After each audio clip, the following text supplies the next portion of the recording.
Hi friends, ఇవాల్టి simple and tasty recipe వచ్చేసి బెండకాయ గ్రేవీ కర్రీ. బెండకాయతో మీరు ఫ్రైస్ కానీ గ్రేవీ కర్రీస్ కానీ పులుసు లాంటివి చేసుకుంటూ ఉంటారు కదా, అందులో ఇది ఒక వెరైటీ అండి. బెండకాయతో ఈసారి ఇలా ఒకసారి ట్రై చేయండి ఫ్రెండ్స్. ఇది అన్నం, చపాతీ, రోటీ ఎందులోకైనా కూడా అద్రిపోవాల్సిందే. చాలా రుచిగా ఉంటుందండి. బెండకాయ అంటే ఇష్టపడని వారికి కూడా ఇలా చేసి పెట్టినట్లయితే చాలా ఇష్టంగా టేస్టీగా తింటారు. ఇక ఆలస్యం చేయకుండా రెసిపీలోకి వెళ్దాము. ముందుగా బెండకాయ గ్రేవీ కర్రీ రెడీ చేసుకోవడానికి నేను ఇక్కడ 350 గ్రాముల వరకు బెండకాయలు తీసుకున్నానండి. బెండకాయలు చూడండి ఫ్రెండ్స్ ఎంత ఫ్రెష్గా ఉన్నాయో. వీటిని శుభ్రంగా కడగాలి. ఒక 2-3 సార్లు శుభ్రంగా కడిగిన తర్వాత వీటిని ఇలా పెద్ద సైజు ముక్కల్లాగా కట్ చేసుకోవాలి. పొడవుగా ఇలా పెద్ద సైజు ముక్కల్లాగా తరిగి పెట్టుకోండి. స్టవ్ పైన ఒక బాండీ పెట్టుకొని ఇందులో 5 స్పూన్ల వరకు నూనె పోయాలి. నూనె వేడైన తర్వాత కట్ చేసుకున్న బెండకాయ ముక్కలు వేసుకోవాలి. బెండకాయలు పచ్చివాసన పోయి కొంచెం సాఫ్ట్గా మారేంత వరకు ఫ్రై చేసుకోవాలి. బెండకాయ ముక్కలు వేసిన తర్వాత ఒకసారి బాగా కలుపుకోండి. ఈ బెండకాయలు సాఫ్ట్గా ఎంతవరకు ఫ్రై చేసుకోవాలి. చూడండి ఫ్రెండ్స్, బెండకాయ ముక్క ఇలా సాఫ్ట్గా అయిన తర్వాత వీటిని ప్లేట్లోకి తీసుకోవాలి. మరీ మెత్తగా ఎంతవరకు ఉడికించుకోకూడదు, అలాగని బాగా గట్టిగా కూడా ఉండకూడదు. ఈ విధంగా కొంచెం సాఫ్ట్గా ఉడికితే సరిపోతుంది. వీటిని ప్లేట్లోకి తీసుకుందాం. తర్వాత ఇదే నూనెలో 2 స్పూన్ల వరకు పల్లీలు వేసుకోవాలి. 1 స్పూన్ వరకు పచ్చి శనగపప్పు వేసుకోవాలి. 1 స్పూన్ వరకు పచ్చి మినపప్పు వేసుకోవాలి. ఈ పప్పులు పచ్చివాసన పోయేంత వరకు కొద్దిసేపు ఫ్రై చేసుకోవాలి. పల్లీలు పప్పులు అనేది పచ్చివాసన పోయేంత వరకు ఫ్రై చేసుకోండి. ఈ విధంగా పప్పులు పల్లీలు వేగిన తర్వాత ఇందులోనే ఒక 2-3 ఎండుమిర్చిని కట్ చేసి వేసుకోవాలి. ఒక 7-8 వెల్లుల్లి రెబ్బలు పొట్టు తీసి వేసుకోవాలి. ఇవి పచ్చివాసన పోయేంత వరకు బాగా ఫ్రై చేసుకోవాలి. తర్వాత 1/2 టీ స్పూన్ వరకు జీలకర్ర వేసి జీలకర్ర పచ్చివాసన పోయేంత వరకు ఫ్రై చేసుకోవాలి. ఇందులోనే సన్నగా తరిగిన ఉల్లిపాయ ముక్కలు వేసుకోవాలి. ఉల్లిపాయల్ని సన్నగా పొడుగా తరిగి పెట్టుకోవాలి. ఉల్లిపాయలు పచ్చివాసన పోయేంత వరకు కొద్దిసేపు ఫ్రై చేసుకోవాలి. ఇలా ఉల్లిపాయలు పచ్చివాసన పోయేంత వరకు కొద్దిసేపు బాగా ఫ్రై చేసుకున్న తర్వాత ఇందులోనే చిన్న నిమ్మకాయ సైజ్ అంతా చింతపండు వేసుకోవాలి. ఇప్పుడు ఉల్లిపాయలు చింతపండు పచ్చివాసన పోయేంత వరకు బాగా ఫ్రై చేసుకోవాలి.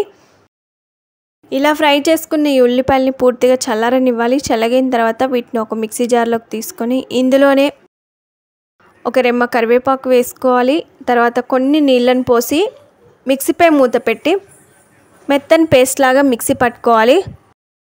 తర్వాత స్టవ్ పైన ఒక బాండీ పెట్టుకొని ఇందులో కర్రీకి సరిపడా ఆయిల్ పోయాలి. ఆయిల్ వేడిన తర్వాత 1/2 టీ స్పూన్ వరకు ఆవాలు, 1/2 టీ స్పూన్ వరకు జీలకర్ర వేయాలి. ఇందులోనే 1/2 టీ స్పూన్ వరకు అల్లం వెల్లుల్లి పేస్ట్ వేసుకోవాలి. తర్వాత 1/2 టీ స్పూన్ వరకు పసుపు వేయాలి. ఒక రెమ్మ కరివేపాకు వేసుకోవాలి. అల్లం వెల్లుల్లి పేస్ట్ పసుపు అనేది పచ్చివాసన పోయేంత వరకు కొద్దిసేపు ఫ్రై చేసుకోవాలి. కరివేపాకు కూడా కొంచెం క్రిస్పీగా అయ్యేలాగా ఫ్రై చేసుకున్న తర్వాత ఇందులో ముందుగా మిక్సీ పట్టిన మసాలా పేస్ట్ వేసుకోవాలి. ఈ మసాలా పేస్ట్ అనేది పచ్చివాసన పోయేంత వరకే కొద్దిసేపు ఫ్రై చేసుకోవాలి. ఆయిల్లో ఎంత బాగా ఫ్రై చేసుకుంటే ఆ ఫ్లేవర్లు అన్నీ కూడా కర్రీకి బాగా పడతాయి. 1 స్పూన్ వరకు కారం వేసుకోండి. కారం వేసిన తర్వాత కారం అనేది పచ్చివాసన పోయి కారం మగ్గేంత వరకు కొద్దిసేపు ఫ్రై చేసుకోవాలి. కారం మగ్గిన తర్వాత మనకి ఆయిల్ అనేది సపరేట్ అవుతూ ఉంటుంది. అలా వచ్చేంత వరకు ఫ్రై చేసుకోండి. కొద్దిసేపు అయిన తర్వాత చూడండి ఫ్రెండ్స్, సైడ్లకి ఆయిల్ సపరేట్ అవుతుంది కదా. ఇప్పుడు ఇందులో ఒక 1/2 కప్పు వరకు పెరుగు వేసిన తర్వాత ఒకసారి బాగా కలుపుకోవాలి. పెరుగు అనేది బాగా పులిసింది కాకుండా మామూలుది కాకుండా మీడియంగా వేసుకోండి. పెరుగు వేసిన తర్వాత ఒకసారి బాగా కలుపుకొని పచ్చివాసన పోయేంత వరకు కొద్దిసేపు ఫ్రై చేసుకున్న తర్వాత ఇందులో గ్రేవీకి సరిపడా నీళ్లు పోయాలి. నీళ్లు పోసిన తర్వాత ఒకసారి బాగా కలుపుకోవాలి. బాండీపై మూత పెట్టి ఈ గ్రేవీ కాస్త తిక్కుగా ఇంతవరకు ఉడికించుకోవాలి. కొద్దిసేపు అయిన తర్వాత మూత తీసి చూడండి ఫ్రెండ్స్, గ్రేవీ కొంచెం తిక్కుగా అయిపోయింది. ఇప్పుడు ఇందులో 1/2 టీ స్పూన్ వరకు ధనియా పౌడర్, 1/2 టీ స్పూన్ వరకు గరం మసాలా వేసుకోవాలి. ఇది గరం మసాలా అనేది ఆప్షనల్ మాత్రమేనండి, వేసుకోకపోయినా కూడా చాలా బాగుంటుంది. ఇవి వేసిన తర్వాత ఒకసారి బాగా కలుపుకొని ఇందులోనే రుచికి సరిపడా ఉప్పు వేసుకోవాలి. తర్వాత ఒకసారి బాగా కలుపుకొని కొద్దిసేపు ఉడికించుకున్న తర్వాత ఇందులో ముందుగా ఫ్రై చేసుకున్న బెండకాయ ముక్కలు వేసుకోవాలి. బాండీపై మూత పెట్టి కొద్దిసేపు ఉడికించుకుంటే సరిపోతుందండి. బెండకాయలని మనం ముందే ఆయిల్లో ఫ్రై చేసుకున్నాం కాబట్టి అవి సాఫ్ట్గా ఉడికిపోయాయి. ఒక 2-3 నిమిషాల పాటు ఇలాగా ఉడికించుకోవాలి. మధ్య మధ్యలో కలుపుతూ ఉండాలి, లేదు అంటే గ్రేవీ అనేది అడుగంటుతుంది. ఇలా మధ్య మధ్యలో కలుపుతూ మూత పెట్టి ఉడికించుకోండి. గ్రేవీ తిక్కుగా అయిపోయి ఆయిల్ అనేది పైకి వస్తుంది. అలా ఆయిల్ పైకి వచ్చేంత వరకు ఉడికించుకోండి. కొద్దిసేపు అయిన తర్వాత స్టవ్ ఆఫ్ చేసి బాండీని తీసి పక్కన పెట్టేద్దాం. చూడండి ఫ్రెండ్స్, మనకి ఆయిల్ సపరేట్ అయిపోయింది. చికెన్ గ్రేవీతో మొక్క సాఫ్ట్గా జిగురు లేకుండా టేస్టీ బెండకాయ కర్రీ అయితే రెడీ అయిపోయింది. చూడడానికి ఇలా ఉంది కానీ కొంచెం చల్లారిన తర్వాత ఇంకాస్త థిక్గా అయిపోతుందండి. ఈ కన్సిస్టెన్సీ ఉన్నప్పుడే స్టవ్ ఆఫ్ చేసుకోవాలి. ఇలా రెడీ చేసుకుని బెండకాయ గ్రేవీ కర్రీని అంతా కూడా సర్వింగ్ బౌల్లోకి తీసుకొని సర్వ్ చేసుకుంటే అంతేనండి. చూడ్డానికి ఎంతో కలర్ఫుల్గా, చూస్తుంటూనే నోరూరించే కమ్మని బెండకాయ గ్రేవీ కర్రీ అయితే రెడీ అయిపోయింది. ఇది అన్నంలోకే కాకుండా చపాతీ, రోటీ, పుల్కా ఎందులోకైనా కూడా చాలా రుచిగా ఉంటుందండి.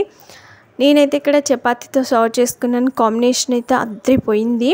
అన్నంలోకి కూడా సూపర్ టేస్టీగా ఉంటుంది. ఈ సింపుల్ అండ్ టేస్టీ బెండకాయ గ్రేవీ కర్రీ మీకు నచ్చిందా ఫ్రెండ్స్? ఆలస్యం చేయకుండా ఒక లైక్ చేయండి. ఫ్రెండ్స్కి కానీ రిలేటివ్స్ కానీ షేర్ చేయండి.